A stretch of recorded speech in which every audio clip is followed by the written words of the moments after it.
जी, आप सभी को खासतौर से राष्ट्रीय मुस्लिम मोर्चा का तीसरा राष्ट्रीय अधिवेशन नई दिल्ली में होने जा रहा है। साथियों, यह राष्ट्रीय अधिवेशन आज के मौजूदा सूरत हाल में जो हालात बने हुए हैं और ख़ास तौर से देखा जाए आज शासक जातियों के द्वारा मुसलमानों को, ख़ास तौर से बेगुनाह मुसलमानों को शक के बुनियाद पे जेलों में डालना, उनकी मॉब लिंचिंग करना, फर्जी गौकसी के नाम पर कत्लेआम करना और इसके अलावा अगर देखा जाए तो लफ्ज़िहात के नाम पर मुस्लिम नौजवानों को मारना और कभी हमारी तहजीब को निशाना बनाने के लिए नमाज, अजान, हिजाब पे पाबंदी आयद करने की बात करना और भारत की आइन के खिलाफ कभी 3 तलाक पे, कभी 370 हटाने का, सीए लाने का,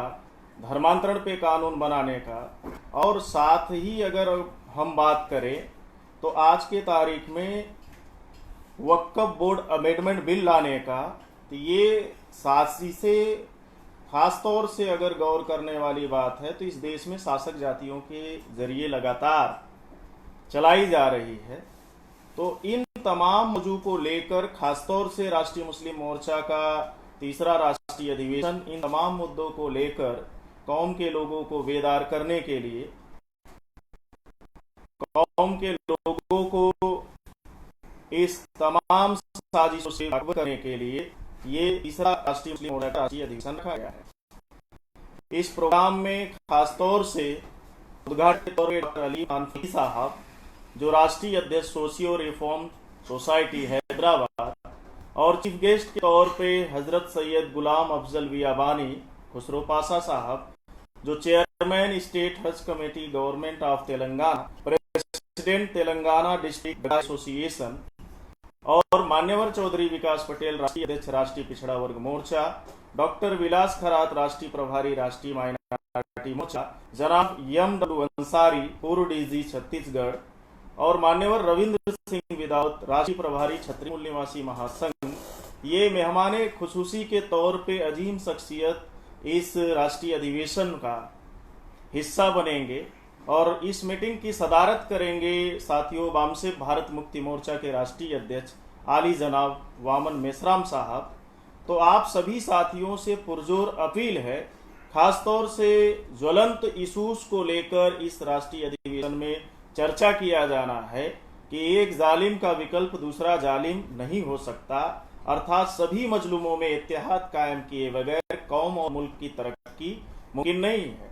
भारत के मुसलमानों में देशव्यापी समाजी कैडरबेस तंजीम की कमी आज के तारीख में देश की सबसे बड़ी समस्या है मुसलमानों के सामने। इसके अलावा साथियों, भारत में वर्शिप एक्ट 1991 यानी प्लेस ऑफ वर्शिप एक्ट 1991 होने के बावजूद मुसलमानों के इबादतगाहों और वक्फ बोर्ड की संपत्तियों पर किए जा रहे नाजायज तरीके से कब्जा और जमींदोज करने की साजिशों का पर्दाफाश करने के लिए ये जो शासक जातियों के द्वारा असंवैधानिक षड्यंत्र किया जा रहा है, तो उसके बारे में लोगों को बाखबर करने के लिए राष्ट्रीय अधिवेशन बुलाया गया है। दूसरे नशिस्त में साथियों 3 मौजू पे चर्चा होनी है, जिसमें बम फोड़े ब्राह्मणवादियों ने सूली पर चढ़े बेकसूर मुसलमान महाराष्ट्र के पूर्व आईजी एस.एम. मुशर्रफ साहब की लिखी किताब का ये दावा है, जिसमें तमाम ऐसे जुडिशरी के आंकड़े और दलाइल जो है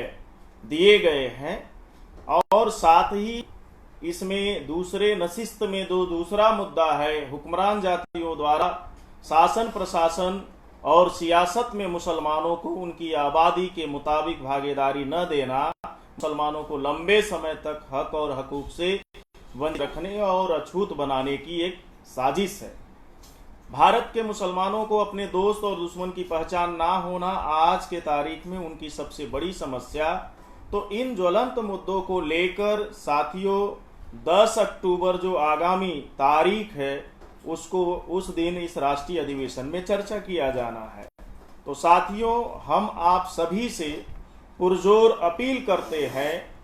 कि इस राष्ट्रीय अधिवेशन में आप शिरकत करें और शिरकत करके इसे तनमन से जो है साथ सहयोग करके आप इसे कामयाब बनाएं और अपने बाशऊर होने का सबूत दें तो साथियों, आपसे पुरखुलूस एक बार अपील है राष्ट्रीय मुस्लिम मोर्चा के कार्यकर्ताओं, पदाधिकारियों, समर्थकों और तमाम सामाजिक तंजीमों के जिम्मेदार साथी, भारत मुक्ति मोर्चा, बहुजन क्रांति मोर्चा, राष्ट्रीय पिछड़ा वर्ग मोर्चा, जो इस देश में मूल निवासी बहुजनों के हक और अधिकार की लड़ाई लड़ने वाले संगठन हैं, उनको भी मैं दावत देता हूं कि इस जो है राष्ट्रीय अधिवेशन में शिरकत करें। और इसी के बात के साथ मैं अपनी बात साथियों आपसे अपील करते हुए अपनी बात खत्म करता हूं। धन्यवाद, शुक्रिया।